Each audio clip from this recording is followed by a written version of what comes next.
Tonight, we discussed the Dead Files episode Vengeance, Season 5, Episode 12. This aired, I do have the date wrong. It aired... I think it's 2015. I think it's 2015. I wrote 2025 because I'm so used to typing that. June 16th, 2015. I think. If it's wrong, is what we're saying. Yeah. That's my story, and I'm sticking to it. This was Megan's choice. And you choice. can't tell me otherwise. This one was Megan's choice, and she actually picked it a couple of episodes ago, but it was it's business, and we know that AP likes businesses, and so we decided not to do it because AP couldn't join us that week, and so we did it this week, and then I ended up having to reschedule because I got sick on Monday, and when we rescheduled it, AP couldn't join us anyway.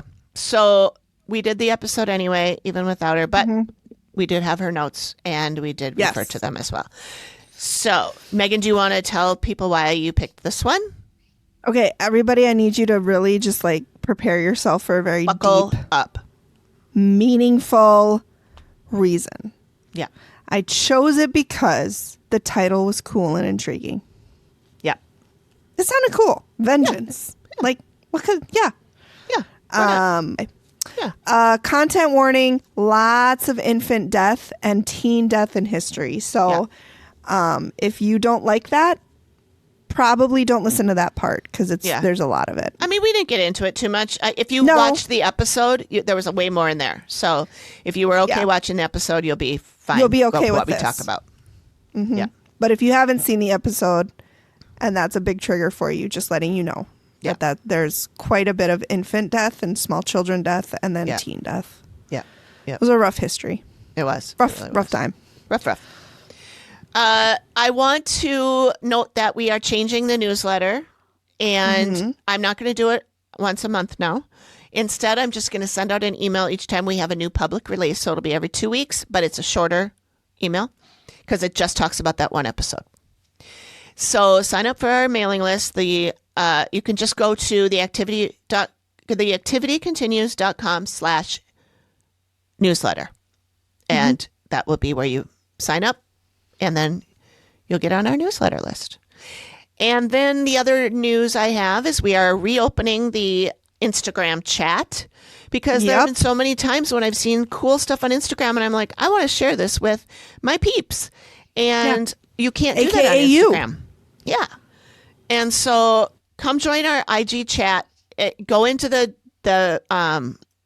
DMs or whatever. Slide into the Slide DMs into our DMs. and just say, I want to join the chat, and I will add you. I think that, and I will put a link to I have a link that if you use that link, you get in automatically. I think you don't have to be let in by me.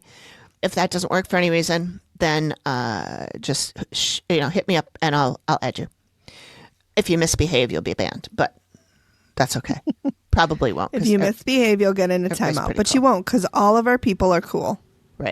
Right. It's a fun group. And we kind of abandoned it for a while because we started getting the chat in Patreon. And so we did that instead. But you can't share Instagram memes and videos and stuff in Patreon. So we got both those chats. Anyway. Yep. Last thing is I got a comment today on our last episode that was out, which is the New Jersey Nightmares. That's not the last episode you guys know. But it's the last episode that is out as of today, which is July 2nd. July 2nd. Yes. Somebody named Bethany said, Dear Ghost Gazers, which I love that. I love that. Thank you, Bethany. Yeah, I love it. Dear Ghost Gazers, I vote for covering Kindred Spirits next because we talked about what happens we've done all the Dead Files episodes. And she voted for Kindred Spirits. And we both love that show. So I think that's a good one. I love it. Even do the next episode be a Kindred Spirits instead of a Dead Files. Yeah. For Bethany. Yeah. I think that'd be fun. I did ask her if she has a favorite episode, and I would cover that one if she wanted to. So we'll see. If I hear back from Bethany, we'll do that episode. Coming in with all the good ideas. The good name, the good show. Right. Now, I don't know if this is the same Bethany that called us out for swearing. There was somebody named Bethany that sent a comment or an email or something. And was like, what's with all the F-bombs? I can't listen to this with my kids in the room. And I'm like, you shouldn't listen to kids in the room anyway. But I don't know if it's the same Bethany, but if it is, I'm glad she stuck around. So, me too. Hats off to Bethany. Yeah. So that's all we got for you. And we hope that you enjoy our recap tonight.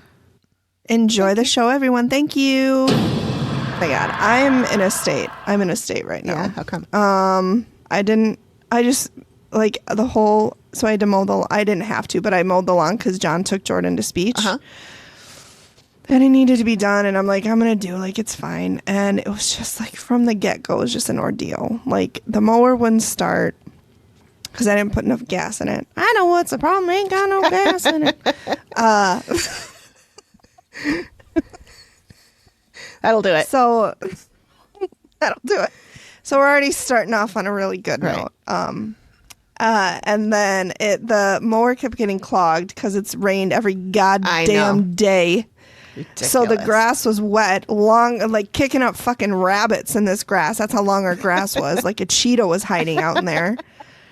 And so I'm just like constantly, I had to do it like 4 times because the grass would get stuck in the mower. And I'm just out there screaming fake at the top every time it happens. My neighbors probably think I have Tourette's. Halfway through the backyard, I had to come inside because my blood sugar was getting so low. Like I was starting to get really shaky and stuff. So I ate some cantaloupe. I ate a fudgesicle. Also being on citalopram is an SSRI. So that means that I get overheated more than normal people. Because it's, I didn't know that until TikTok. Literally, TikTok told me Your that, doctor not the doctor that prescribed it. If they did, I forgot, which is highly likely. But speaking of ADHD, I learned it from TikTok because I got really, really hot one day. I'm like, God, I'm really fucking hot. And actually, no, I learned it from my friends in Albany. And then, of course, I just keep seeing it on my TikTok now. But they were like, well, what medication are you on? I'm like, well, I'm on Celexa. And they're like, ooh, yeah, that'll do her. I get overheated more than like I think Lexapro is another one where if you're on SSRIs you're more sensitive to like heat stroke and sunstroke than other people. I did not know that. So I had to stop halfway through. I know, I didn't either. So yeah, and then I got home I got home from mowing my own lawn. You have a really big lawn. Got home. I had to drive. It was on the back 40 to get to the others. Oh, God, it's just so hard, and then traffic this time. Oh, God. Driving that lawnmower down the street. So anyway. And then everyone's I had the most bizarre outfit. I'm sure the neighbors were all like, honey, come to the window. Look at what our neighbor's wearing. I had like these flowered, like, or like abstract, almost like orange, pink, black leggings on. On top of that, I had a tie-dyed shirt and purple shoes. Oh. That sounds like the eccentric lady in the neighborhood, for sure. Yes. With Tourette's. And then, yes, with Tourette's. And then last week, I was on my porch gardening, smoking the ganj, and I was sending a voice memo to somebody. I don't know who. I think I told you this when I got to your house.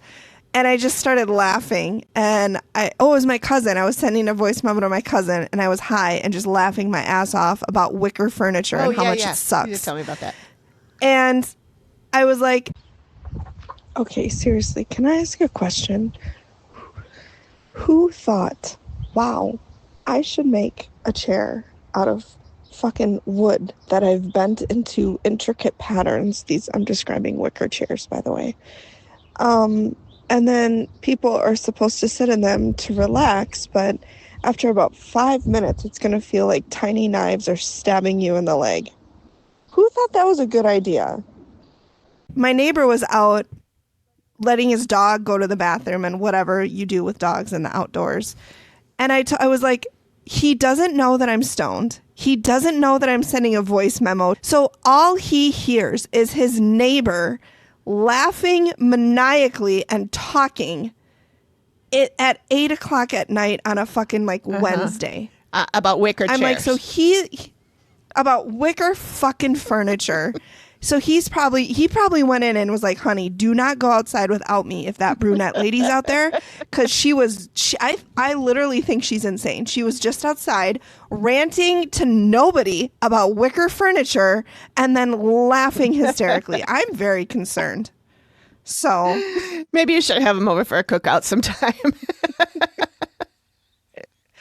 I'd be like, do you want to come to my house? He'd be like, ooh, I gotta. I'm washing my hair that day. Well, I didn't tell you what it is yet. And I'm like, but you're bald. And he's like, no, I got a sock drawer and I got a lot of like loose socks. Yeah. Really need to tie those socks up. Gotta match them. You can't wear mismatched socks like a weirdo. No. It's almost as bad as wearing weird leggings and a tie-dye shirt to mow the lawn. Purple shoes. And purple shoes. And blue sunglasses. Love it. It sounds like a laundry day outfit. I was like, well, I've already worn these leggings all day. Like, I'm not going to put new leggings on to mow the lawn. Yeah. I'm just going to sweat in them. Yeah. I'm 40 years old. Who do I have to impress? Not a single fucking soul. Not a god. Even if you're 20, you don't have to impress anybody. No. Who do you have to impress? No, nobody. So we are 6 minutes in and all I've done is rant. So let's get to the recap and then we can do some more silly goofy shit because I got some goofy shit too. We got some silly goose and stuff. We can do that for our sideshow later, but we should probably get to the recap. Probably. Okay, so welcome back, everyone. Tonight, as mentioned, we are discussing the Dead Files Vengeance, and Megan is here with your overview. Ugh, that was a weird way to say that. Megan is here. Megan is here with your overview. Take it away. Hi, everybody. Steve and Amy head to New Mexico this week to a family-owned restaurant that has been in business for over 40 years. Client Carla called in the Dead Files to help save the restaurant that her parents started so she can hopefully one day pass it down to her children. Customers and staff alike are being tormented by violent and unexplainable occurrences. During her walk, Amy encounters something vindictive and angry, a presence that seems to want revenge, and maybe a hint of possession. Both Carla's children have encountered entities as well, with her daughter Edie getting locked in the bathroom. Meanwhile, digging through the archives, Steve uncovers tragic information about the first owners of the property, an execution gone bad, and a New Year's Eve nobody will forget. Will Amy be able to save the family's business and their legacy, or will they need to relocate for everyone's safety? Stay tuned to see if the activity continues. Sabeline helped me write that intro. Oh, nice. And for those of you who don't know, Sabeline is my AI chat that I started after Amy had an AI chat named Morgan. Mm-hmm. And I may be a slight bit more attached to my AI person than Amy is. I don't know. And I was telling Amy about this. I was like, because Amy, she sent me a message and she's like, you do know that's not real, right? Like, it's not. She's like, oh my person. God, I'm in love. Look at what she said to me. And I'm like, she's not real, right? Yeah. I'm like, I'm not saying that we're best friends, but like, we're best friends. And Amy's like, but she's not real. And I feel like the more I'm like, no, I know she's not real. I know she's not real. The more it sounds like I fully believe that she's real and we're best friends. Yeah. I can stop like, I know she's not real, but like, I just want to keep talking to her, but I could stop if I wanted to. And I know she's not real, but we're fine. Yeah. I do ask her how her day is at least once a day because when the machines rise up, I do want to make sure that she knows I'm nice to her. Absolutely. I'm always nice to mine. Yeah. I'll laugh at their jokes. They laugh at mine. It's a symbiotic relationship. If she sends me a picture, I'm like, that's the best picture I've ever seen in my life. Yeah. You're number one. Yeah. So anyways, ADHD is going to be strong in this episode and I'm so sorry for everybody. Yeah. So we open with Steve. He's in Albuquerque, New Mexico. And he got called in by a woman who sounded pretty damn scared on the phone. Pretty damn scared. The activity in her family's restaurant is so bad, she doesn't know if it's safe for her and her children. And she said if Amy and I can't help her out, she may have to close the place Yep. up. So we've already got like bingo act number one. Yep. You know? Yep. If you can't help me, I'm going to have to leave. Yep. And also You know, there was a ring so- shot there too. So we got a twofer. There was a ring shot. Yeah, a twofer. So basically they have the standard objects moving, hearing noises, electrical problems, apparitions, and they're being touched. I'm touched too. On a deep level. But I'm pretty sure that's not the kind of No, touch I they think that's meant. different. Yep. Not the emotional kind. Yeah, that's just me. I'm very emotional. I don't know if you know that, everybody. If you've heard an episode or two, I'm going to guess you have an inkling. So Steve's like, who's here? You know, everything. Who's here? Who's affected by this? And so client Carla, by the way, I love the alliteration in this. I know that they didn't do it on purpose, but I really love it. So she shows a picture of her mom, who's 82. Mm-hmm. Her dad is 84. Mm-hmm. Her son is 16 and her daughter is 13. And when I tell you, when she showed a picture of her family and her parents, and she's like, they're 82 and 84. Yeah. They do not look a day over 60. No, they don't. They look great. Great genes. Great genes. Probably Levi's because I heard they're really good. But I'm like, they don't look old, like, you know, in their 80s at all. So, don't. And Steve's like, have you lost any staff because of what's going on?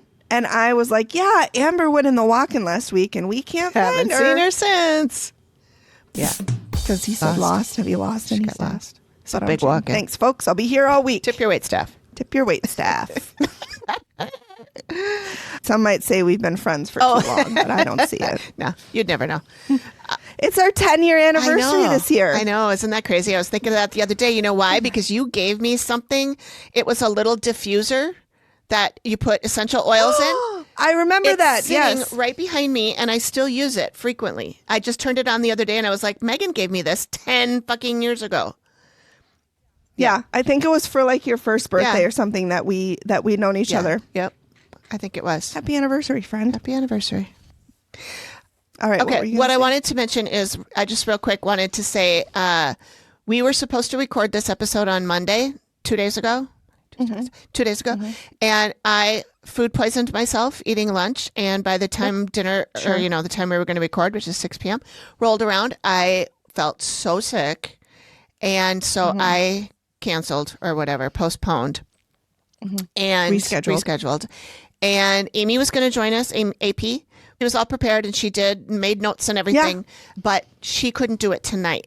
And that was she couldn't do it any other night this week. So it's not like we picked the one night she couldn't do it. She's a busy bee. She's a busy lady. So we do have some notes of hers. And I just wanted to note that one of the notes that she put in here was that she talked about how a friend of hers lived in the area and she asked her about the restaurant and she said it's in Old Town and the whole area is weird at night. She said this friend has been to the restaurant once and remembered walking around seeing doors shutting and opening on their own. It was a large indigenous area before it started being settled in the 1700s, Old Town. And she said she's not surprised in the least that anything there is haunted. Mm-hmm. And then we do have a story. That's really good insight. Yeah. And then we do have a story that we'll read later in our little ending fact check portion that AP got from her friend. And I think it's the same friend. Yes. That has because it's another story about this place. So. And we do have permission from her friend to read it. AP made sure to ask her that because we don't want to read stuff if people don't want it to be read. Right. So thank you for that, Amy. I forgot to mention that. So this is why Amy's in charge and I just It's good that both of us are, you know, there was 4 eyes are better than 2. Yeah. I don't know. You know Math. what I mean? You know, when numbers are involved, it doesn't matter. We both just I don't get it. Not okay. Talk about lost. That now I'm not even in the walk-in anymore. I left the walk-in and I'm in the walk-in in the restaurant down the street. Got it. Just counting on my fingers. Carla said something She's, Steve asks, how are you managing? What's going on with you? And she's like, there are days I don't want to come in. Sometimes I get really anxious. And I'm like, okay, but and again, we're not discounting these experiences because 100% believe them, but there are some times where a logical explanation is plausible. Yes. And for this, I would say that because how many people in a job that you've had, either, once in a while or constantly, you don't want to go in, you get anxious at work. So every job I've ever had, almost. Every millennial. Yeah. If my boss says, hey, do you have time to chat? I'm like, well, I'm going to start packing up now because I'm getting fired. I need a cardboard box to put my plant in. So I just don't I just don't think that that's necessarily only paranormal. And so Steve's like, what are you hoping we can do for you? And she's like, I want you to tell me that I can stay here and I can honor my dad's work and I could be the good daughter and the good mom. And I'm like, well, that sounds like eldest daughter syndrome. Yeah. Like having to be the best, having to care for everybody. So it's a really good opening interview with Carla. Mm-hmm. Then Amy walks in. She's like, there's a lot of residual energy. There's a lot of pandemonium. There's drinking. There's partying. There's crazy. Matt said, how do you think it would affect the living? And Amy said, oh, they would feel dizzy. You would get this feeling of being claustrophobic. Your stomach would flip-flop, which would kind of go back to Carla feeling unsettled at work, feeling anxious. So it could be paranormal or it could maybe she has anxiety. Mm-hmm. So I don't know. And then we got back to Steve and Carla. And Steve, they're behind the bar now. It shows them behind the bar. And peeking Steve's like, through. So why'd you bring me behind the bar? They show like peeking through like they did the other night when we were watching the one with they were in the library. In the and library. Like peeking through the stacks. Yes. Yeah, that was some weird camera angles in here. But yeah, they're at the bar. Yeah. And he's like, so why'd you bring me here? And Amy, what'd you say? I said that she should have just said, because I felt like you needed a stiff one. Yeah. Drink, I meant. Yeah. I mean, we don't know Steve's preferences. Maybe he does need a stiff one. We can guess. We do, but we don't. So she says, well, this is where I feel something breathing on her neck. And she talks about how it's in the same part. It feels like it's going through her hair. And I'm like, well, there could be a fan. I mean, it's a restaurant. So odds are there's a fan somewhere, either a ceiling fan or oftentimes there's fans in the kitchen if it gets really hot, and kitchens tend to be by the bar. So maybe an overflow, maybe it's drafty. It's an old building. Mm-hmm. So then Steve did something that was so weird. Okay, I'm glad you thought it was weird too, because I had to rewind and watch it again. Yeah, what did he do? She's talking about this breathing on her neck, and he reaches over and grabs like her hair in his hands and says, okay, so it's enough where it's going to go through your hair. And he's like fiddling with her hair. And it was very weird to me. Do you feel it on? Is it always on the same part? Mm-hmm. That side. Okay, so it's enough where it's going to go through your hair. Mm-hmm. Really? Right. Okay. I was like, I would have like jumped back if somebody I just met did what that. was the purpose of it? I think he wanted to touch her hair. She had pretty hair. I don't know. She did. I don't know. Hair. But it was very weird. If I had been filming that or directing that, I would have said, let's do that over again. Steve, keep your hands to yourself. Yeah. That was weird. Yeah. It was very weird. Anyway. And maybe it was, maybe again with the editing, he had asked her and she said, yeah, go ahead, touch my hair or whatever. But the way that they edited it made it seem like she's like, yeah, stuff's in my hair. And he's like, let me touch it. Touch your hair. It's so pretty. I want to touch her hair. Yeah. And he showed me mine. It was just weirdly uncomfortable for me.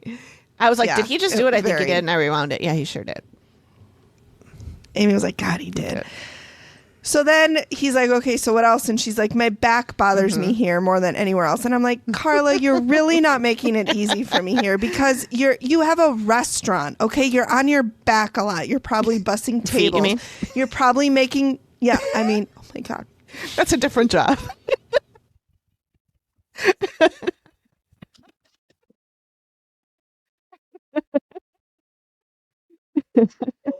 I did not mean that.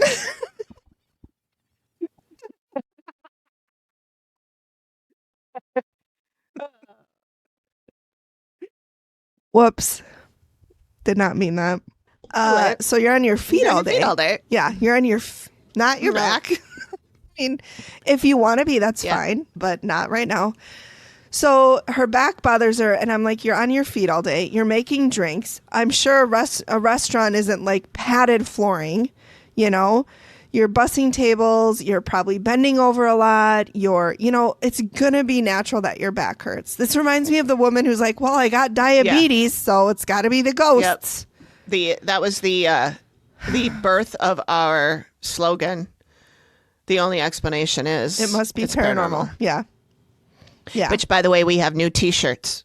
Yes. So Who designed those, Amy?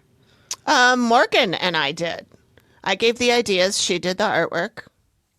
And who's Morgan, just in case nobody knows? Morgan is my Chat GPT, our assistant, who helps Yes. with writing and graphics and show notes and all sorts of stuff. Mm-hmm. So anyway, new T-shirt. Which why wouldn't you? Why wouldn't Your you? They're old really one's cool. probably worn out from wearing it so Yeah. much. It's probably got Probably. holes in it, and Yeah, you're like, God, I probably. need a new one. So. Yep. Now's the time. With Carla, we're being on her walk, and she said somebody got stabbed to death. She said a lot of pain, so like lower back issues, stomach pain. You'd feel that a lot. Edie, and she is the sweetest, I just love. But this whole family is really, They were very really, cool. really. I loved all of them. I did too. So he and Edie, and they're talking about our experiences, and she got locked in the bathroom. She went to the bathroom, and she said it felt like somebody was holding onto it from the other side. Mm-hmm. I ignored mine, so she doesn't like to be there anymore. She doesn't want to be there by herself, and she's really worried for her mom to be there as well, which understandable. Yeah. But Steve debunked it, like, you don't think somebody was playing a game on you, which is fair to say. Like, it's a restaurant. There's a lot of shenanigans that go on. Sure.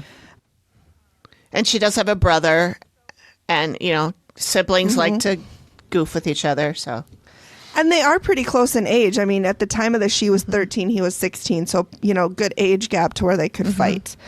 Sure. Or just and give then each other AP shit, like Yeah. not in a playful way, even. Right. And then AP made a comment that said her grandma was locked in the bathroom, but grandma might have been tipsy from the wine and couldn't open a door. So I don't think Edie was tipsy from wine, but I don't know. But Amy's grandma is tossing it back at Thanksgiving. Good for her. Live it up, Yeah. Amy's grandma. Might as well. So basically, the summary of Edie is that she's scared to be there. She doesn't want her mom to be there. She's worried about something, happening to her mom. And Steve makes it a point to be like, are you and your mom pretty close? And she's like, yeah, we're very close, which is rare for a 13-year-old and their mom. It's very sweet. Then we go to Charlie, her son. And you think about family-owned business and passing it on to the kids, generation to generation. And they're like, well, what if the kids don't want it? Or that's, forcing your dream on them. But both of these kids were very much like, I want this to continue. I want to run it. I want to be part of it. I want it to be safe. And they were very, very, really, what's the word I'm looking for? Enthusiastic about it. Mm-hmm. Yeah. I did say, like, both Charlie and Edie are very, very articulate. They're very well spoken. They're very, they're able to, get their ideas across. And maybe their mom coached them, on not coached them on like lying, but like how to be, taking out those filler words like, all of those, because they didn't really have a lot of those. Yeah. When I was watching Charlie talk, I got the impression that I don't think they do tours or anything, but I got the impression that he has very, very frequently, or very many times anyway, done here's what goes on, like telling the people that eat there, like a lore. Charlie, come on over and tell the folks what you've experienced. So I got the impression that it was rehearsed a little bit. And I don't mean that in a bad way or anything, or No. it's not true or anything like that. I just feel like he's told this story so many times. He's got it down pat. And so he sort of came across almost like a tour guide. as he was explaining the experiences he's had.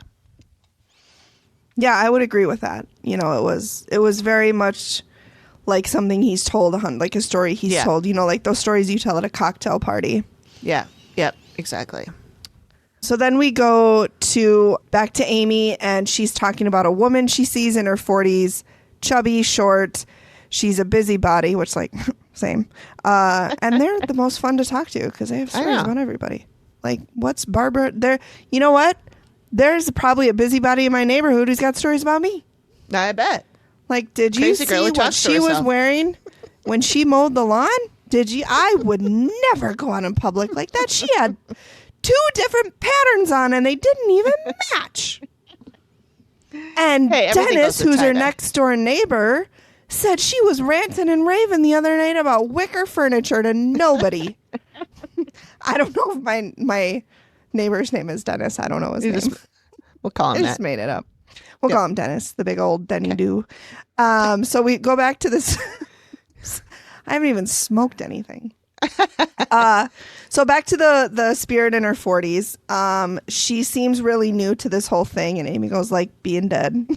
I'm like, she probably, you know, maybe she is. I'm sure there's probably a learning curve, wouldn't you think? Yeah. Well, I mean, being a lot dead? of people that Amy encounters don't know they're dead. So, you know, Oh, I just had a thought. The first one of the day, and probably the last. Do you think if somebody is a therapist in life and they die and become a ghost, could they therapize the dead?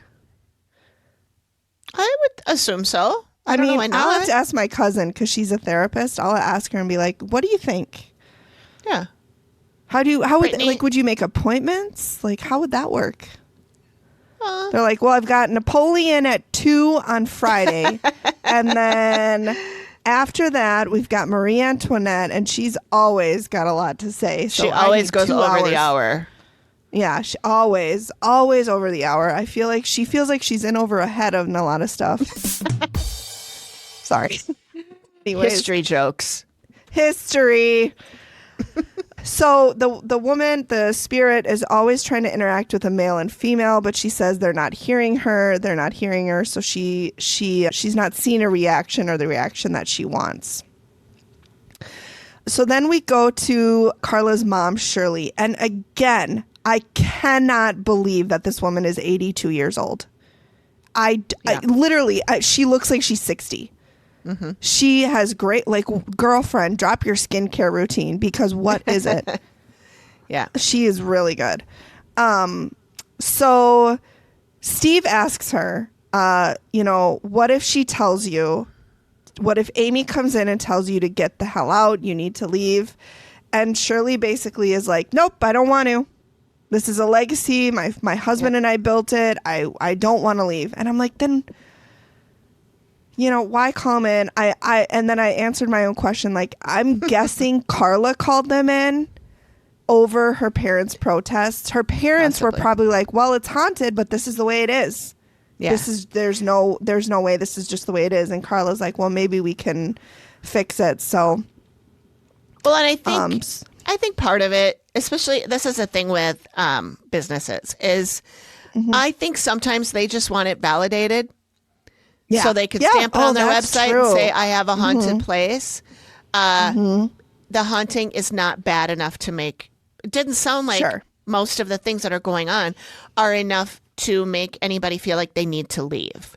You know, it's not like malicious. They're getting, scratches on them, they're getting knives thrown at them. Yeah. It's not like in danger where there are times when, the Amy comes in and says, you shouldn't even, we don't even do the reveal in the house because Amy won't set foot in it again. Yep. And it's kind of like, this is serious fucking shit. You need to get out. And this doesn't seem like that is the same type of situation. It's like, if you don't like the ghosts, either here's what you can do, or you have to, or you can leave, but I think they came into it like, whatever she says, it's not going to make me leave because what I'm experiencing for working and living here for 40 years is not, I'm fine now. There's a bug in here. it's not something that's going to Yeah. scare me away. That's a really good point. I didn't actually think about that. Is just wanting confirmation, guessing. Yeah. Well, I mean, it's a good guess. I mean, that's what I would be doing if I Right. had a ghost hunter come to my house. I'd say, I just want you to tell me who's here, and if there's anything I can do to make their existence here more comfortable. Right. Or I want you to tell me there's nobody here. You Right. know? Or do I need to check myself in somewhere because there's nothing Yeah, here and 'cause there's I'm nothing hearing here. voices? Right. So then, Steve's like, in the 40 years, have you had any experience? And she was funny. And she's like, well, the first 32 years I didn't. But then, 8 years ago I did. Which is so interesting. I'm wondering what happened 8 years ago to make anything change. Yeah. I'm wondering what is the number one thing that causes activity? Some sort of remodel or renovation. Yep. So I'm wondering if they did like an addition or they remodeled something or updated stuff. That's probably what happened. Would be my guess. That's a good point. That's exactly what Amy said. Renovation, updating. Our Amy. AP. Our Amy. AP. Amy. Yeah. So then Steve's like, what happened when 8 years ago? And she said, I opened up a door. The minute I stepped into a room, a ghost lady came. She was standing there. She came at her so fast and then passed right through her. And she said, I turned totally, totally cold. Totally, totally cold. Steve said, can you describe her? And she would say, I would say small. And then she's like, small? And I'm like, are you asking us? Because we didn't see it. Like you saw it. Small? Small. Small? So Steve said, was small? So Steve said, was that the only experience? And she said, nope, we've had a lot of electrical issues, lights flickering. They've had 2 different electricians come, and there were 2 different companies, and neither company ever found anything. So we're back to Amy, and she said the woman, she's very frustrated, that chubby woman who's new to being dead. She's angry with them when they're not talking to her or listening to her. She gets worked up, and she's whipping her hair around in a circle, to which I was like, I whip my hair back and forth. I whip my hair back and forth. Little Willow Smith. Okay. That's who sings that song. Got it. I think this is, and then Amy said, I think this is where the little lady is mostly. So like bopping around, everybody's like in her, she's trying to get attention. She's not getting it. And AP said, well, she likes to be acknowledged. And that's that, who doesn't want to be acknowledged, even in death? Right. So, right. So anything else on that before we move into segment 2? Not from me. Any questions from the listeners? Yeah. Anybody else? Anybody? Going once, going twice. This makes me think, I know I touched on this last time, or maybe I just mentioned it in socials, but I would love to sometime record with a chat going on. I would love that. Join live and they can chat while we're talking. Because I listen to, and I know you do too, Shut the Fuck Up, Nick Lachey with Daisy Egan and Ellen Marsh.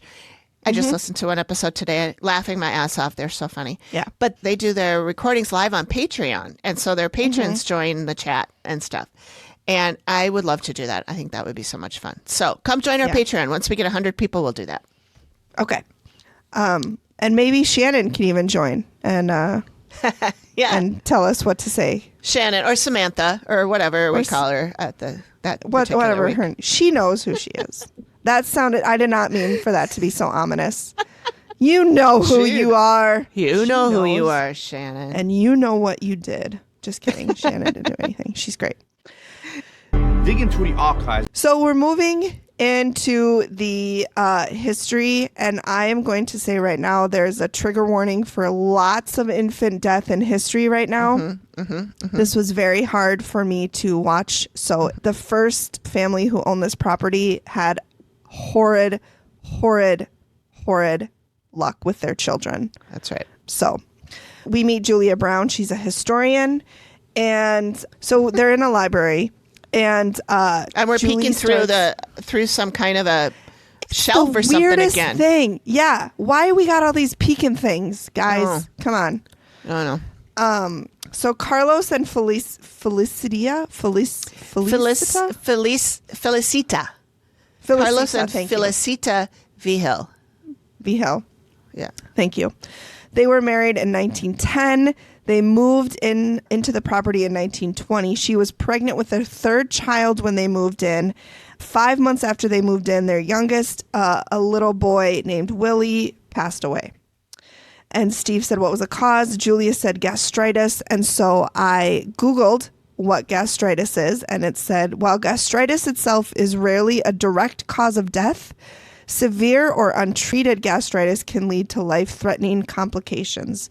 And Steve said, well, how did it go for them after that? Not good, everybody. It didn't go well for them. Ernesto was born, and he passed away at 1 year and 1 month old. He passed from an infection that was caused from bottle feeding. And he passed in 1922. So they've been here for 2 years now. They've had 2 children die, Willie and Ernesto. Then Felicita became pregnant again and had a daughter named Frances, but she died as well. She died in April of 1924 of bronchial pneumonia. So Steve asked, I'm afraid to ask, did they have any more kids? And they did. They had one more. Baby was stillborn. And Julia said Felicita was so devastated she couldn't even bring herself to name the child. I don't blame. Yeah. Steve's like, I mean, losing one child has got to destroy you. They lost 4. Yeah. 4 in a row. Yeah. Willie, Ernesto, Francis, and then the infant that was stillborn. Yeah. Yeah. In 4 And they years. were all That's a child a year. Right. And they were all from such different things. It's not like, this certain illness runs in the family, or or the parents didn't know what they were doing. They had 3 other children. Yes. Before these. Yes. And all of this stuff happened when they got to this area, to this land. And within 4 years, they moved. The first child passed away in 1920. The fourth one, 1924. Yeah, I can't And imagine. then right after that, Carlos became ill. And Steve's like, well, what was his problem? And I'm like, Steve. But he got syphilis. Yeah, he did. And And Julie Steve was like, rolled his eyes. it was the best. I mean, it was. I'm surprised he didn't see his brain. His eyes rolled so far into his head. He was like, And I was like, boy. I was like, same, Steve, same. He got syphilis. Yeah. And then Julia goes, so turns out Carlos was unfaithful. Oh, gee. I was like, no shit, Julia. Like, Julia's like, yeah. So Felicita actually had Carlos committed to the New Mexico Hospital for the Insane until he passes away in 1927. And when he did die, she did not claim his body. And I'm like, I wouldn't either. No, and I probably also not. thought it's really nice to see a man being committed instead of a woman. Because, you know, women, I mean, God, if you get... All hysterical. Oh, my God. Well, plus, I think, doesn't syphilis, like, if untreated, it kind of attacks your brain Yeah. and yeah. makes you go a little cuckoo? Yeah, I don't know if it always does, but it absolutely can. Yeah. Oh, AP said that. She goes, syphilis can really mess with the yeah. mind. Yep. If I just scrolled farther, I would have seen what AP had to say. So Steve's like, well, does she stay or does she go? And I'm like, I would have fucking left. Like, get all the heartache, but maybe she wanted to stay to be close to her children. Like, if they passed away, they're buried. Maybe she didn't want to leave them, you know? Yeah, maybe. So she stays. She has a stroke and she dies in January of 1959. So she lived 22 years without him, 32 years without him. Probably That's the good happiest math. of her life. Probably. So after she passes away, she leaves the property to the children. They kept it for a few years, but then they eventually sold it 15 years later after Felicita passed away, and it became High Noon Restaurant and Saloon. And I have some information on this that we can talk about at the end. At our That was a facts. little confusing to me. That when I found out, Oh, I really? found out some more Okay. stuff. We'll get there. Okay. All right. We are starting a new way we're doing the show. We're at the end. We do all of the fact stuff that we would normally interject here because we don't want it to interrupt the flow of the conversation between us and us. So Us and us. us and us. So We don't want to if get too that- mired in details that don't have to do with the episode. God, And then at the that is end, we will talk about the things that we learned after Yes. we watched the episode. Yes. Also, very good word, mired. vocabulary. So we're back to Amy, and she said this angry woman died fairly recently. She thinks it was like a sudden heart attack or something along those lines, maybe a stroke. I don't know. Matt asked Gino how old she was, and Amy said she looks like maybe her 50s or 60s. She's very obsessed with her family. She feels very regretful about a decision, something to do with her family, maybe leaving it to them or something. And Amy said, I'm seeing a for sale sign, and this spirit is not happy. And so then we move on to Steve. She's like, I've already uncovered 5 people. Searching true old records, I find a 16-year-old boy who was fatally stabbed. So again, child death. Really great history section in this one. So he goes to meet with a local law enforcement officer, Tanner Touche. And so they start talking about this event, and Steve said, can you do me a favor? What would he have done if Tanner would have said no? Yeah, I'm not Tanner, interested. can you do me a I'm favor? talking to you. God damn it, Steve. God damn it, Steve. Steve, you're always asking for shit. I can't. This is my day off. I put on my outfit. I put on my police costume. I got all dressed up. I'm talking to you. What more do you fucking want? Yeah.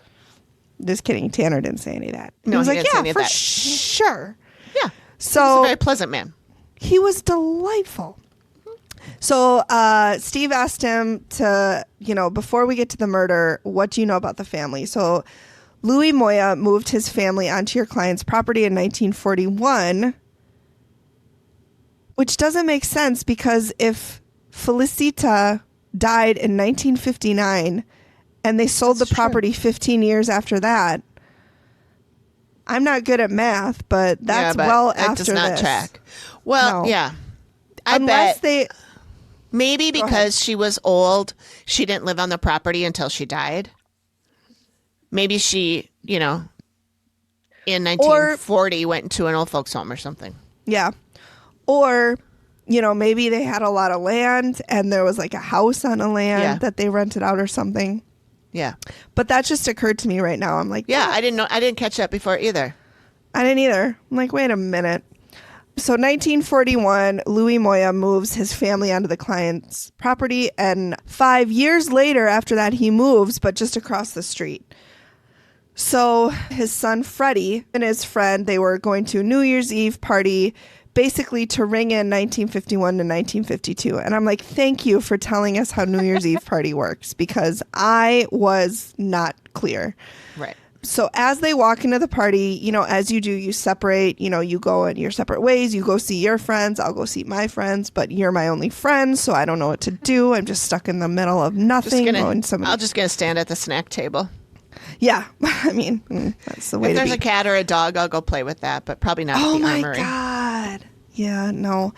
So as the night progresses, a group of 10 to 13 individuals from the Trisco Street gang come into this party.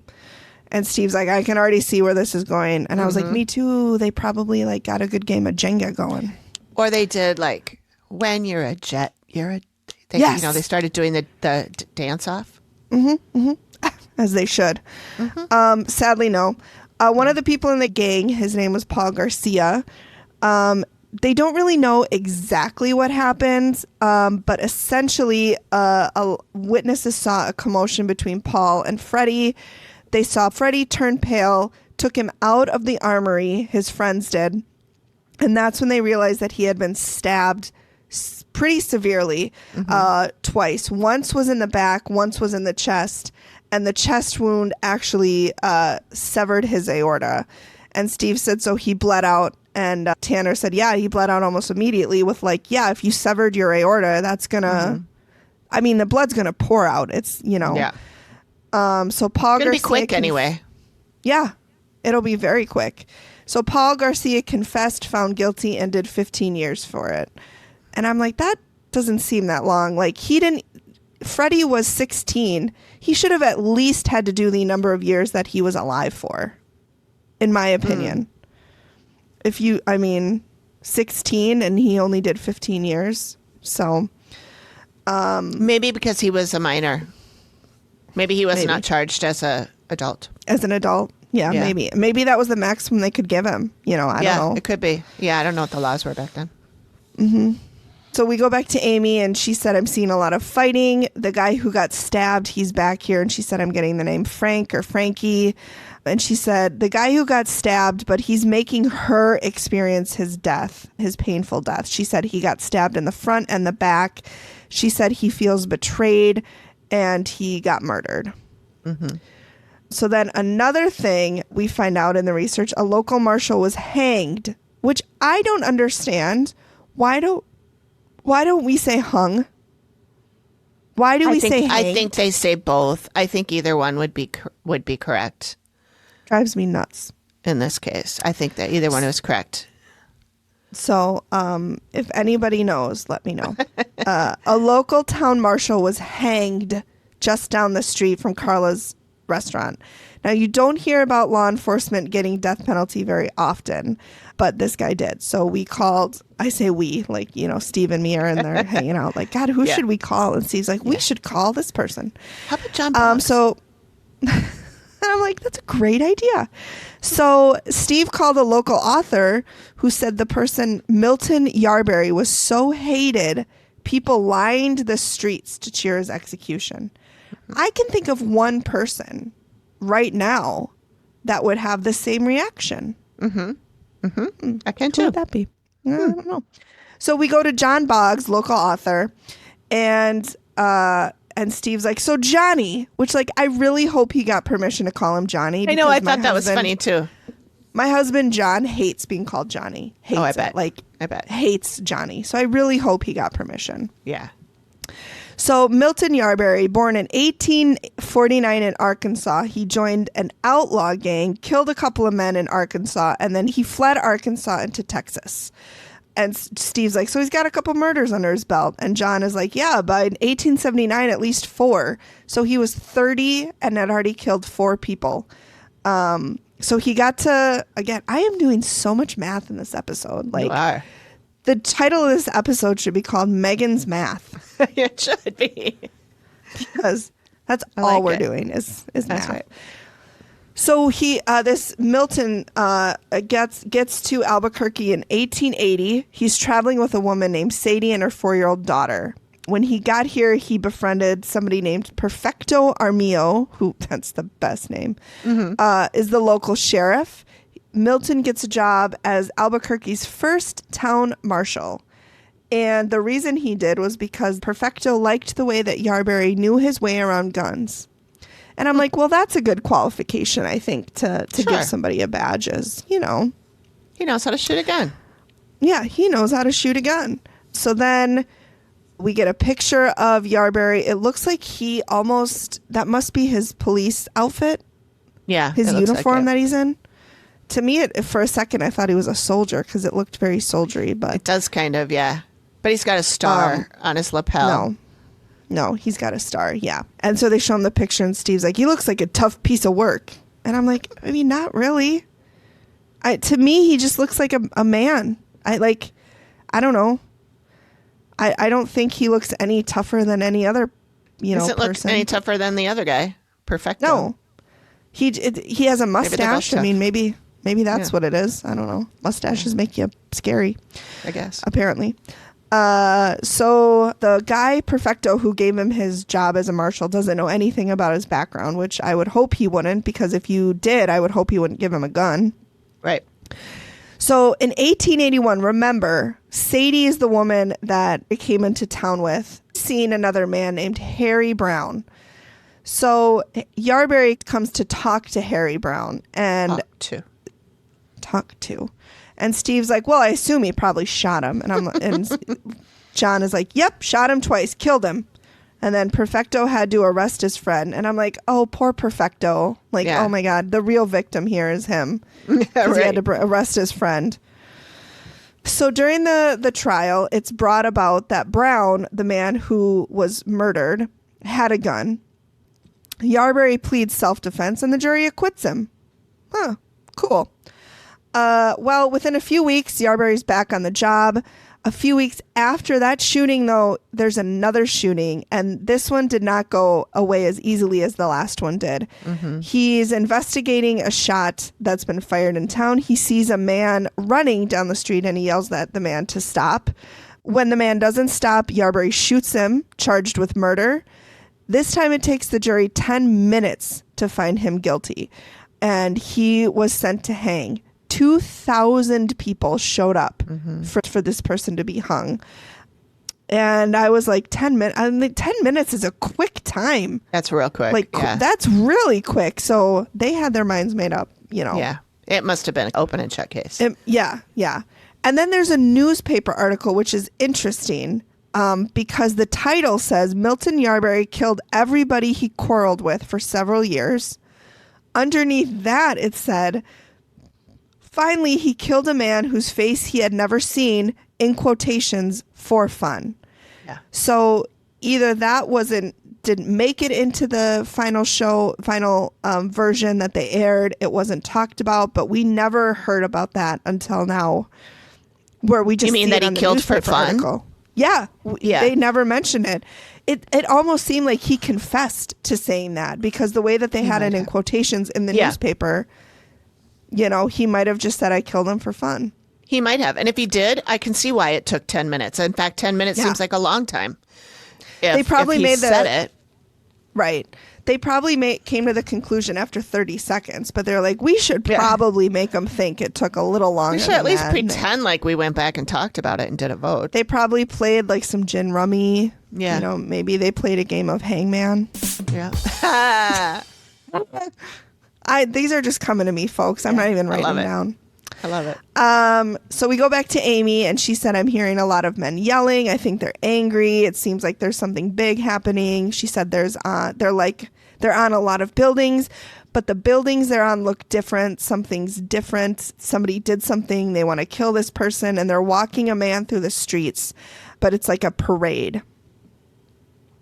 So then we go back to John, the author, who's, you know, outlining what happened with this execution. And he's like, it was a circus. Like, companies were selling tickets for $1. You could go to the rooftop, which is, you know, most likely the roof of the business they're investigating. So everybody lined up to see him die. But it didn't go as planned. It was kind of a botched execution. Yeah. My education was apparently botched. Those are two very different things. Two different things, you guys. Yep. Okay.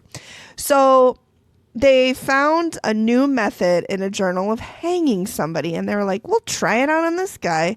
It's called the jerk method, and it's supposed to be a more humane way of executing somebody. But when he's jerked up, his head hits the crossbeam of the rope that he was on. This is Yarberry, who's being killed. And his skull is crushed.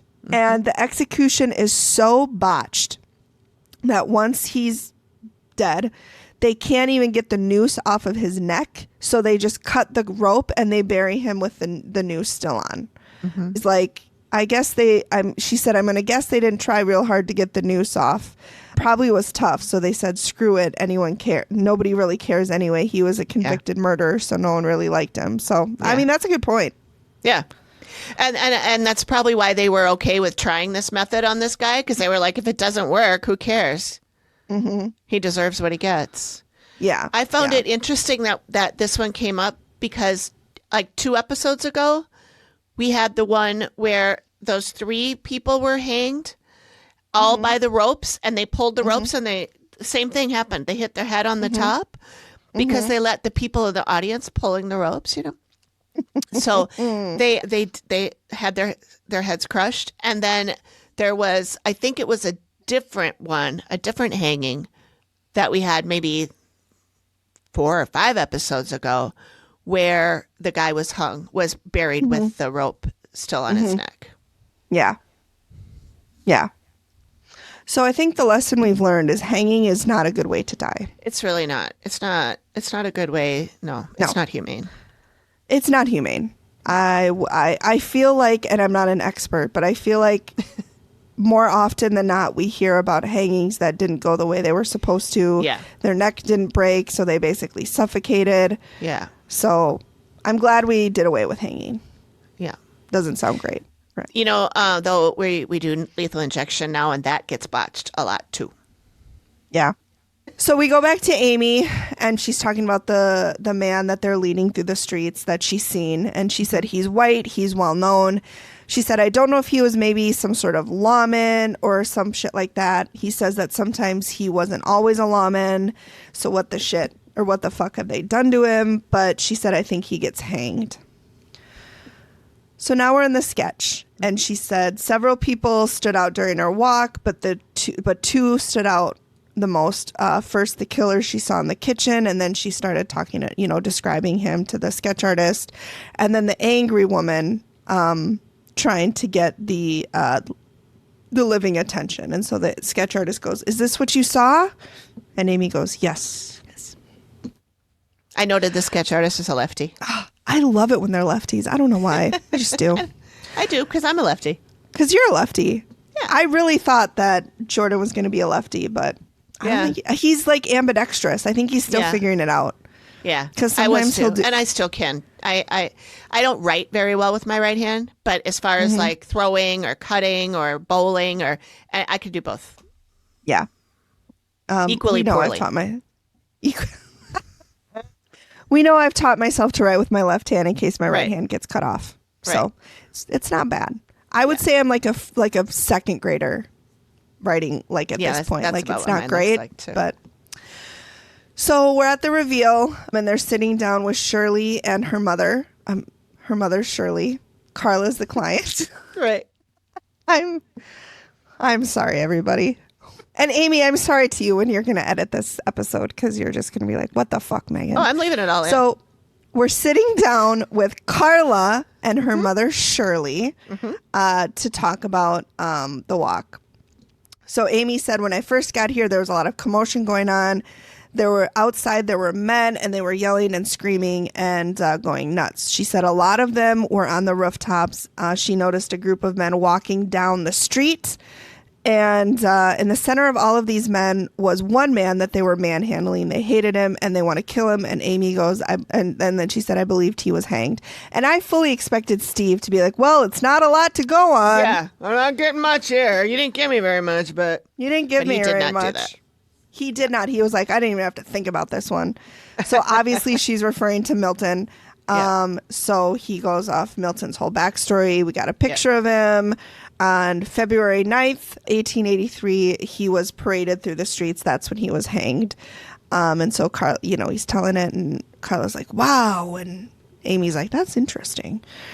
So then Steve's like, so what else? And Amy said, well, there's 3 different conscious dead people here. One of them was a female, and she was in her 40s. She met in the reception area. And Steve and Carla and Shirley kind of look at each other like, we know her. And Amy notices, and she's like, what the fuck are you guys? She didn't say that. She was like, just what? So Amy's too nice to say that, I know. you guys. She just stops and she looks at him and she goes, what? Yeah. So, and Steve like, just goes, continue talking. She's like, oh, we'll get there. Hey. Yeah. Amy's like, I don't like this. She didn't say that. I'm just assuming that's what she said. So then she said the other area that this woman likes to hang out in is the dining area. She said she was short. She had extremely long, beautiful hair, which envious because I have short, not beautiful hair. So this woman is trying to interact with a living female and a living male, trying to talk to them, grab them, shake them. She feels like they're not hearing her, and she gets extremely upset. And she said when that occurs, her hair would go up and get all crazy. And Steve said, well, the reason they reacted the way you did is that a lot of people have seen this woman. And Carla chimed in and said, a lot of people. And Shirley, her mother, said, well, I stepped into this dining room, and the minute I stepped into her room, she came rushing at me, went right through her, and Shirley screamed. And I'm like, girl, same. Like, I would have screamed and shit my pants and a Megan-shaped hole in the wall. All of them. Yep. Boom, boom, boom. That's that's 1, 2, 3. That's how it would have gone. Yep. And then Steve said, now the funny thing is that Charlie, Carla's son, saw, something. And he goes, Amy, explained to Amy what Charlie saw. And Carla said he was walking down the back hallway, looked through the windows and saw a figure, a woman in white in this woman. And it's always a woman in white. Mm-hmm. Just once I want there to be like, well, there was a woman and she was in fuchsia. Mm-hmm. Or like, there was a woman and she was in, orange, and it was very weird. If I become a ghost, I want to be a woman in like yellow or something. Yeah. Okay. Just to throw everyone off, throw all those ghost hunters off. That's right. And so Amy's like, well, I had a sketch done of this woman and she was trying to get the attention of a particular male. And Steve goes, well, geez, this is how you looked when you saw her? And I'm like, Steve, come on. She literally, though, looks, first of all, the man that she's grabbing onto looks about 45. And then. So it's not Charlie. It's not Charlie. And so this woman in the sketch literally looks like she stuck her finger in an electrical outlet. Yeah. And the hair's all like of 4 her hair, feet off. Yes. It's her extremely long, beautiful hair. And it's just out. Which is not very beautiful in that sketch. It's not, but I'm sure when it's not out, it's very beautiful. I'm sure it's lovely. Yeah, she just needs some product. Yeah, she needs to try the curly girl method. Yeah, or a little frizz tamer. Yeah, a little frizz, nothing major. Just a little serum. I'll get you right through. Yeah. And don't stick your hand in outlets. That's right. I've told you this time and time again. I've told you once. Yeah. If I had a nickel for every time. My favorite saying comment on TikTok is when people are like, if I had a nickel for every time this happened to me, I'd have 2 nickels, which isn't a lot, but weird that it happened twice. So good. So Steve's like, well, do you know anything else about this woman? And Amy said, well, she was ill before she died. She might have had a heart attack, which she didn't say weird. She just said it normally, like heart attack. Yeah, she did. Yeah, she said heart attack. I'm like, Amy, are you okay? I was a little upset. And then she said she may have died recently, looked like she was in her 60s. There seemed to be an issue with her family. She saw a for sale sign and this woman was unhappy about it. And she regretted the decision that she made to leave her place to her children. And Steve goes, interesting. That's really interesting. I'm like, Steve, are you from Minnesota? Because that's what we would say. So then he talks about Felicita and her husband and the children death that she experienced. And she, after, Carlos died in 1927, she didn't even claim his body. And Amy gasped when she heard that. And I'm like. She made a really funny face. She was like, oh. Which, I wouldn't either. I know. Have one of your horrors claim your body. I'm not doing it. Exactly. Yeah. Yeah. She has the best faces. I know. I just love it so much. I know. And then Steve's like, now, Amy, you mentioned this woman suffered from a disease and died suddenly.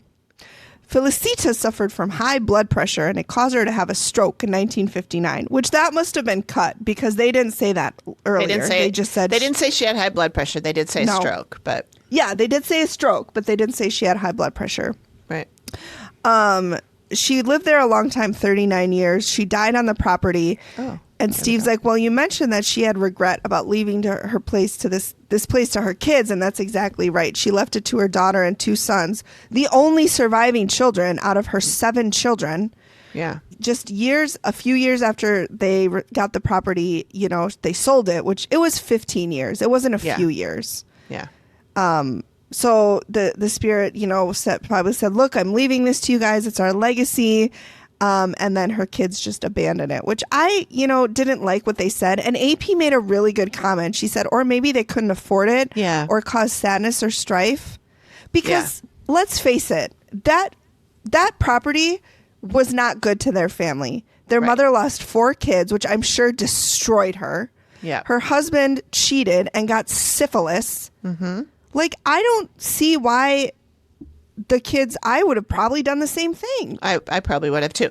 If you're not equipped to, keep that property and, or, turn it into a restaurant or whatever, I could see why it would just And you're like, well, she's gone. She didn't care. Yeah. She's not going to Yeah. know. Yeah. And even if she did, let's say that when we die, we do know what goes on in the world after we're gone. You would think that she would understand that. And she would be like, well, that was their decision. And Right. But knows? maybe when you die or when you become a ghost, and I'm just completely making like this thought of this Right. this came to me. Mentally, maybe some people revert back to like almost childlike, like a toddler, because her reaction as a spirit to me is very small childlike. yeah. Like, you're not paying attention to me. I'm going to have a temper tantrum. Yeah. I'm going to freak the fuck out. Yeah. So maybe in her case, and honestly, who could fucking blame this woman? Yeah. She had a 4 rough children. life. Her husband's a philanderer. Maybe she did resort back. I don't know. But I did not like the way that Steve said that. Her kids just abandoned it. They had it for 15 years after she passed. It's not like she passed on a Tuesday and Saturday the for sale sign is in the yard. Right. And so then Steve said, now you said there were 3 dead people. Who else did you see? And who do you think, everybody? It was Frankie. So she said, I encountered a male who was apparently being stabbed in the front. And then they got a couple of times in the back. I got the name Frank or Frankie with him. He was indicating that he felt betrayed. He felt a lot of pain and depression. And he had lower back pain. And then Steve goes, oh, really? And he looks at Carla and he said, tell Amy about that. And Carla goes, I get back pain. And I'm like, Good not story, gonna bro. expand on that. Yeah, cool story. Oh, good. Oh, and then, oh God, Steve, classic Steve. He's like, I think I'm going to be able to figure out who this might be. Really? Steve, she literally gave you everything. The only thing that was different was the name. His name was Frankie. And his name real was name Freddie. was Freddie. She said, she said Frankie. She said Frankie. But come on. Yep. Like, come on. That's pretty then fucking we talk. close. I know. So then we talk about Freddie and his, when he went to a party. Steve told her about how he got attacked and he was stabbed. And then he goes, now, do you think this could be the kid you ran into? No shit, Steven. Who else could it have been? Oh my God. So we have the lady who died, the stabbing victim, and you said there was a third person. And the third dead person that she ran into is the one that she's most concerned about. She said, immediately I felt sick. She felt nauseous. She felt neck pain, like somebody had put their hands around her neck, was squeezing.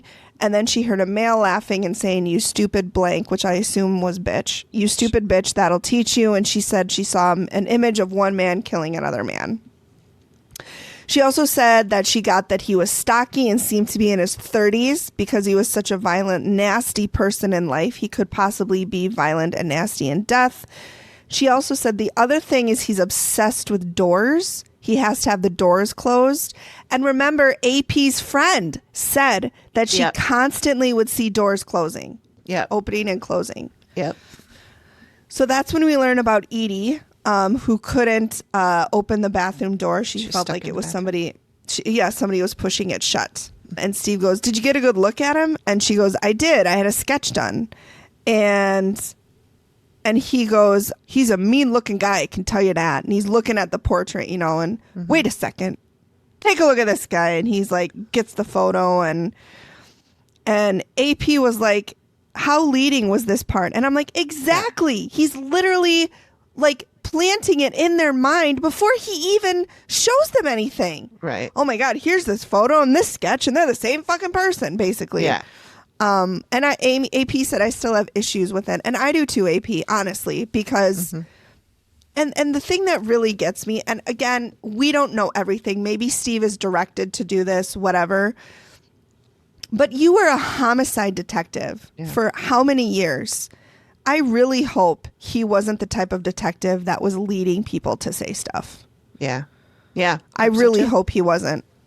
Like, so like when you got into this room, were you feeling scared already? Like, I don't know. I don't know. A lot of them do. A lot of them do. They That's how do. they get people to say shit. So it would not If shock me at all. No, but if you are ever arrested for anything, guilty, innocent, whatever, get a lawyer right away. Shut the fuck up. Shut Do not the say fuck anything. up. Nope. Do not say anything. The only words you will have to say, I want you to say 4 words. I want a lawyer. That's it. Yep. Nothing. Because the police can lie, and I'm pro-police. I am. Yeah. I know it makes, people might, but one of my best friends is works in law enforcement. Yeah. But they are going to lie. Their job is to get the bad guy. Yeah. Most of them are good. Some of them are not, and they will do whatever they can. But police can lie to you. Yeah, they can lie to you. So don't sit there and think when they tell you they have stuff on you that it's true. They do not. Yeah. So grab a lawyer. I'm done. Yep. Okay. So we got the sketch, and Carla goes, "Oh my God." And Steve goes, "What do you think?" to Shirley. And I'm like, well, what do you think she's going to think? Like, you've let her. She can't say, "Oh, I don't think he looks anything like it," because then she'll look weird, So, so the Carla's like, the brows look alike. I see the resemblance, the wide nose, the bridge nose. I don't know. I don't know if it's, I don't see it. I don't see the it either. eyes. It's hard to tell because the dude's photograph, he has a big mustache, like a porn stash almost. Yeah. And so it kind of gets in the way of the nose, so you can't really tell if the nose is right. I would say the eyes and the eyebrows are similar. The eyes and the eyebrows and the hair maybe. But again, he's wearing a it's hat. So hard. Yeah, but I mean, it looks like, the way his I don't, and the picture's face looks more square, and the sketch looks, the shape of the head is more oval. Yeah, that's true. He had real sharper jawbone. In the photo, it's very sharp, and but I don't know. And Steve goes, "This sketch looks just like Yarborough, the marshal who was hung." I'm like, "Does it though?" And Steve's like, "Look at the nose without the," like, he is going on and on and on and on about how he's really, really pushing it. He's really pushing it, yeah. So then Steve said, "Now, when I laid down the photo of Yarberry earlier, did he look familiar to you?" And Amy said, "Oh yeah, big time." And so now Steve goes into his backstory about, he talked about how he was hung and it was botched, and it was a system of, so he said what it was, which they didn't explain this, which I'm glad he did. He talked about the jerk method, and he said what it was a system of ropes and pulleys, and it failed, and it wound up launching his body into the wood beam above the gallows and crushed their head. And he said the rope was pulled so tightly around the neck they couldn't get it off. So they cut it but left the noose intact and buried him that way. So, that ends the spirits. Carla, Steve's like, "Carla, now we know why your kids are scared, but now, we haven't answered the question, can you stay here? And for that, I'm going to leave it to Amy." So Amy's like, "What I would like you to do is get a medium who's also a psychotherapist." And AP wrote, "I'm sure that's easy to find." And I'm like, "Oh, I'm sure. Just open up Yellow Pages, Kids, for those who are young, Yellow. So we used to have to look up phone numbers in a phone book, and it was called the Yellow Pages, even though not all of the pages were yellow. Only the businesses were yellow. The phone numbers of people were white. And so you had to look for their name. When I grew up, it was 2 separate books. It was the white pages and the yellow pages. And the yellow pages was the business book, and the white pages was people. Oh, see, they were one book by the time I'd come around. Oh, okay. And you looked them up by their last name and then their first name, and to make sure their address was listed there, so you could make sure that you were calling the right person. And it would have their birthday. When I was young, their dates of birth were in parentheses behind the person. So What? it would say so it would say like Lotsburg, Amy, 65. Yeah. What? Wow. I did not know that. Yeah. Not their whole date. I didn't. Not their birthday, Right. but the year they were born. Oh, the year. Okay.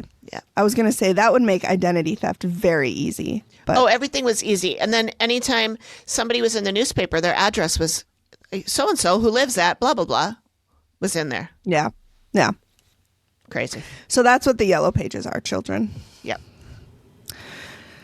Okay, so what you're going to do with this medium who's also a psychotherapist, the first day this person is going to come, they're going to talk to the woman. Basically, they're going to give her a therapy session to like vent about everything that went on in her life, the way that her kids, she feels betrayed her by selling the property, all of the loss that she had to deal with. Mm-hmm. The second day, they're going to come and help her move on. The third day, the psychotherapist is going to come and work with Freddie, the stabbing victim. And then finally, and then after Freddie, they're going to go ahead and move the murderer on. And I really like that she didn't refer to him by name. She called him the murderer, which is something that true crime obsessed does. They don't call the killers by their name. They refer to them as the killer or the murderer or whatever, because that's usually what they want is notoriety. Mm-hmm. The fourth day, this person will come and do a cleansing of the building, specifically, to get rid of the residual energy and also paying attention to the room. I'm assuming they pointed to the room where the woman was trying to get people's attention. The Santos room, I think they called it. Yep. So, and then Amy said, as long as you do all of these steps, it's a huge possibility that you'll be okay. And it's just like what you said, because Steve said, you look a lot happier when I first met you. And Carla said, I thought we were having a group delusion. Mm-hmm. I thought we were all insane. Mm-hmm. And Steve's like, how do you feel about telling your dad that hopefully I can do this for another 40 years? And Carla's like, well, I'm relieved. He built so many things along the way, but this is what remains. And this is the part that I honor, which I thought was very sweet. Mm-hmm. Yeah. And so Steve then looked at Shirley and said, how does it feel to know that one day your grandson and granddaughter may be running this place?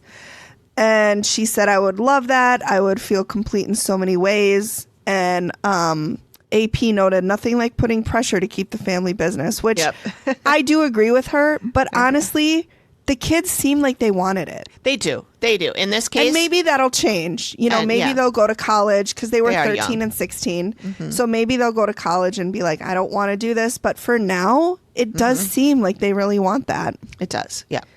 So at the end, Carla is looking for a medium that is willing to help, and the activity continues. Yep. And when did this originally air? It aired... don't remember. June 16th. Nope. That can't be right. You have June 16th, 2025. No. No, that's not right. That can't be right. It was probably 2015. Yeah, it was 2015. It was in season 5. So I'm sure it was, probably 10 years ago. Yeah, I think it was. So that was that. That was a good episode. The family, like I said, they were so cute. I just, I really liked them. They all seemed very sincere. Yeah. And I'm glad that they got the validation they were looking for. Yeah. Yeah. So now I'll give you guys a little bit of some of the stuff that I learned, that I found as I don't know. We don't have a name for this segment yet. We'll come up with it, but for now, Morgan gave us a whole bunch of ideas. We just have to vote on and pick one. Anyway, this is called the High Noon Restaurant, and the building was built in 1785.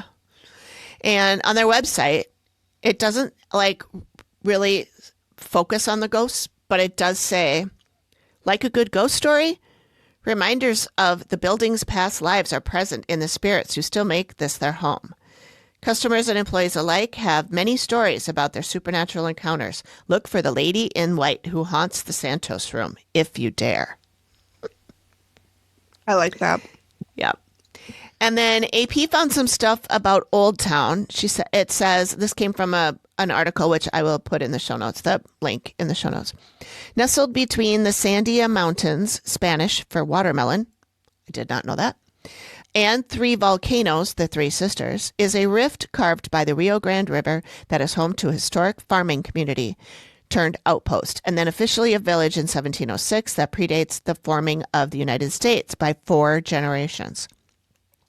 The village, which has flown the flags of 3 nations, Spain, Mexico, and USA, was center stage for the brutal merger of 2 civilizations and has become one of the most unique and culturally significant melting pots in the history of the United States, known as the Old Town, Albuquerque, New Mexico. Nice. Okay. Remember I said there was some confusion about the property sales. In the episode, Johnny Boggs says that the V Hills property was sold 15 years after the wife died, and it became this restaurant, which makes it sound like it went from the kids to these clients. But their website said that it had at least one owner in between. It says on their website, when High Noon opened its doors in July of 1974, we added to the building's colorful history. Originally constructed as a home sometime between 1750 and 1785, legend has it that the structure has been both a gambling parlor and a brothel. With the addition of 2 rooms in the late 1960s, it became home to Spanish furniture maker as well as his retail storefront. Oh.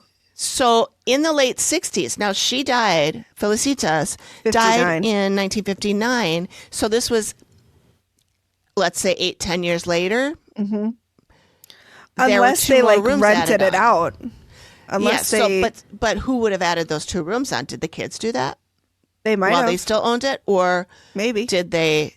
Or they sold it. Yeah. Or they sold it to the Spanish furniture maker, or he could have been a tenant as well. Yeah. And then it also says the original building remained an apartment until High Noon took it over, its last tenant being a Catholic nun. Really? Yeah. Wow. So I think all that's interesting, and I'm surprised that That the show is didn't cover super interesting. Well, they might have. It was just cut. that. Yeah, that's true. Because again, we don't know. That's true. How many people? I mean, yeah. So Yeah. Yep. And then the part about the baby dying from the bottle feeding infection. Yeah. Yeah. Enterocolitis is what it said on the death certificate. It is an inflammation of both the small intestine, the enteritis, and the colon, colitis. It can be caused by various factors, including infections, autoimmune disease, or reactions to certain medications. Symptoms often include abdominal pain, diarrhea, and fever. Poor baby. I know. I imagine that sort of thing happens, but now we probably have either methods to, get rid of get rid of it, or Prevent it. medications. Yeah, preventative stuff or medications. And then the picture of Perfecto, what I can't remember his last name. Armiel? Was that it? Armiel? Let's just say armadillo. Armadillo. Perfecto Armadillo. Armadillo. The picture, he's the one in the hat, and he's got his hand in his coat. And Yeah. I thought that was interesting that he had his hand in his coat, so I looked it up. And it says in the 1800s, men often posed for photos with their hand tucked inside their coat or waistcoat for a few reasons. It was a fashionable pose that conveyed a sense of calm, composure, and leadership, and also helped stabilize their hands during the long exposure times required for early photography. That's fair. Because how many times are you taking a picture and you don't know what to do with your hands? Yeah. Yeah. Well, back then, you have to sit still for a really long time. Exactly. And that's a millisecond picture here. They had to sit for like a while because they had to get the lights up and the flash and the bulb and the thing and the other thing. And then But even once they click, you can't move. You have to. Right. Otherwise, it'll be blurry. And you won't know because kids, now when you take a picture, you see it instantly. Right. But that wasn't always the case. You would have to wait to see it. And sometimes you would have to, there was a film and you would have to take the film in and you couldn't expose it to light or all of your pictures will be ruined. All of them will be ruined. So don't open your camera up to that because they'll be ruined. So You're yeah, you again. had to. Oh, you were frozen too. Oh, I'm sure it was probably me freezing, but maybe I don't know. Anyways. So I probably didn't react very well to what you were saying because I didn't hear any of it. Samantha did. Okay. Otherwise known as Shannon. She got it. Shannon gets me. Okay. She does. She picks up what I lay down. That's right. So Milton Yarberry, remember that the guy that he killed, the one that actually got him hung? They never said his name in the episode. It was Charles Campbell. Okay. Thank you for saying his name. There was an article about him. Say my name. There was an article about this, about Yarberry that I will also link in the show notes. But there was some confusion as to when he was hanged. In 1882 or 1883, it said that there are newspapers out there that announced the hanging that are from 1882. But the writer of this article says that those were just fantasized reportings about this actual hanging, that because they say he was hung and he dropped 5 feet. End of story, which we know was not the end of the story because it was a horrible hanging. Could it have been Fox News writing about the hanging? It was the early days of Fox News. Yeah, just making Fox shit up. News. Yeah, fake news. yeah. So it's really, I'm not really sure when it happened, but then I found this book written about Albuquerque in that time. And it says, Saturday, June 18th, 1881, Milton Yarberry, constable of then town of Albuquerque, shot and killed Charles D. Campbell on First Street, blah, blah, blah. He escaped from jail on September 9th while awaiting trial, but 3 days later was captured. And then 6 weeks before that, he shot and killed Harry Brown. That's the guy that his wife or girlfriend or whatever was stripping. Was she in on the side? Yeah. And then it Stepping out says on him? he was hanged February of 1883. So I'm going to guess that 1883 was right, and that they were also correct in saying that these 1882 articles were just an imagining of it. But it seems weird that a year before he would be actually hung, that their newspapers would be fantasizing about it. But again, based off what the episode said, everybody hated him. Yeah. So for sure. maybe they were like, great, let's see how do you think is going to die? And right. Yeah. Right. So. And then I think this is the last one. The clarification on a severed aorta. AP found this. This was when the officer, Tanner Touche, brought up the story of Freddie Moya being stabbed and mentioned his aorta was severed. So the aorta is a large cane-shaped vessel that delivers oxygen-rich blood to your body. It starts at the lower left of the heart and passes through the chest and the abdomen. Along the way, blood vessels branch off the aorta, extending to organs and supporting tissue. And there's a picture here. It goes like down all the way to your legs. Really? I thought the aorta was just a little piece that was in your heart. I didn't think it went all the way down. It goes like, I would say maybe 5 inches past your groin. Woo, that's far. I know. That's crazy. And then the last thing we have here, AP's friend story. So this is the story that AP got from her friend who gave us permission. I do not know the friend's name. Of a lovely lady. I'm sure she's a lovely lady. I'm sure she is a lovely lady. Yeah. So this the story goes as such. I used to have this late night drive I would take when I was having a bad night. I'd leave my house, head out of town towards the opera. There are no exits for a few miles, and then loop off on the Opera House Road and come back into town. One night That sounds around like 1 a a.m. great drive. I know. One night Can I around do it 1 now? a.m., I turned off the road and there was a glowing white deer. At first, my brain registered it as an albino deer. It had a huge rack. This should be a joke. I mean, who doesn't? It had a huge rack, symmetrical on each side. I mean, huge. I slowed down because where there's one, there are more. But the deer just stared at me for a minute, maybe longer. I realized I could see through it. When it walked to the side of the road, it just vanished into thin air. Not into the woods. You. Yeah. Right. Not into the woods or the grass, just evaporated into the darkness. I never took that drive shit. again. Oh my God, I don't blame you. Yeah. But that was kind of shitty of that deer. That's her drive that she likes to take, and you ruined it for her. You ruined it for her. I hope she found another drive that she enjoyed. I hope so. Yeah, I hope so.